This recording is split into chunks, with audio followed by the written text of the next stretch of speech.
Hey everybody, welcome to Saturday morning. Look at it, it's back. The sun is back, it's paying us another kind visit. I hope wherever you are that you actually do have the sunshine as well and that you're lapping it up. It's full of goodness and happiness, so enrich your soul.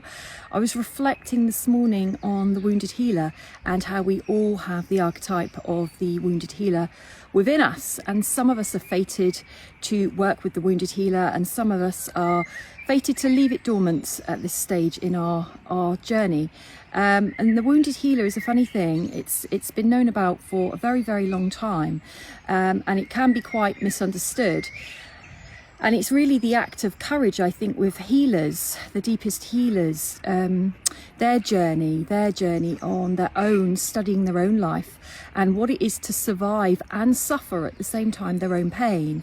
And there's something about the wounded healer that by being able to suffer huge amounts of pain, trauma, and transcend it into something different is what makes the wounded healer come alive and share their healing with others at such depth. It's profound. And with a wounded healer, they are able to teach others how to handle their own pain body, but first they have to walk through their own fire. And this is really where, with the wounded healer, they merge their shadow, their dark, with their light, their soul. And why it's so important that we honor both the dark and the light in ourselves.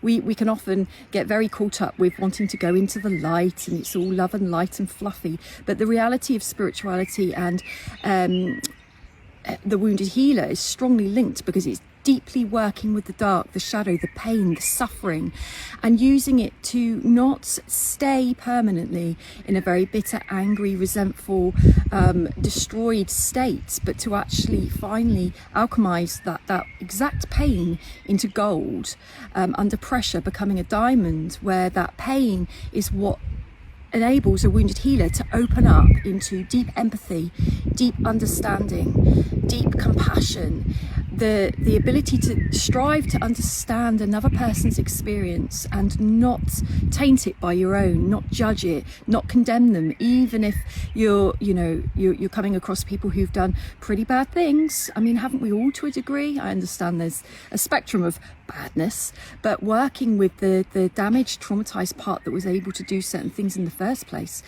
when we can see through those layers, that act of giving of self, of undiluted, unconditional love, comparison, and being able to tap into that other person's pain and hold it with them and be alongside with them is phenomenal. And that is where true healing of another occurs.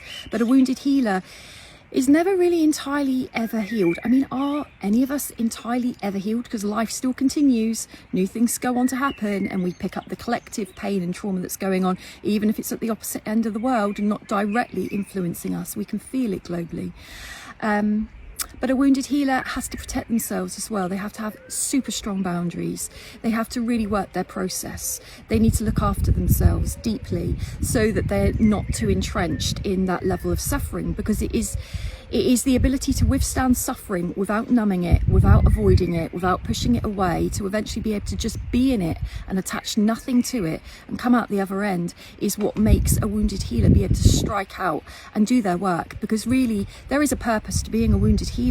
It's the greatest act of service to others, to be able to go that deep in another person's process, to understand them at such depth that that person becomes healed.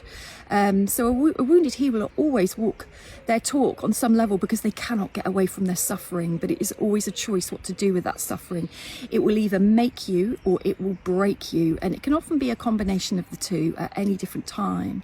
But it's the ultimate lesson there of that archetype, is to how to go through god-awful suffering and come out the other end. And isn't that what we're all trying to do? We've all suffered. I've never met anybody who hasn't. And when I have met the odd person who says they've never had any trauma, I'm a little bit curious. Where are you storing that? How can you be on this planet and not have felt pain? I know there's a difference between pain and trauma on a scale of, but wounded healers, I take my hat off to you. I admire your courage and walking your talk and always being a work in progress and always having to work hard on yourself, because your energy will be hypersensitive, super sensitive, but never too sensitive. And that needs a lot of looking after. So you'll make this world a better place and teach others how to handle their pain in grace without destroying themselves. Have a wonderful weekend, everybody. Enjoy this gorgeous weather. I'm going to.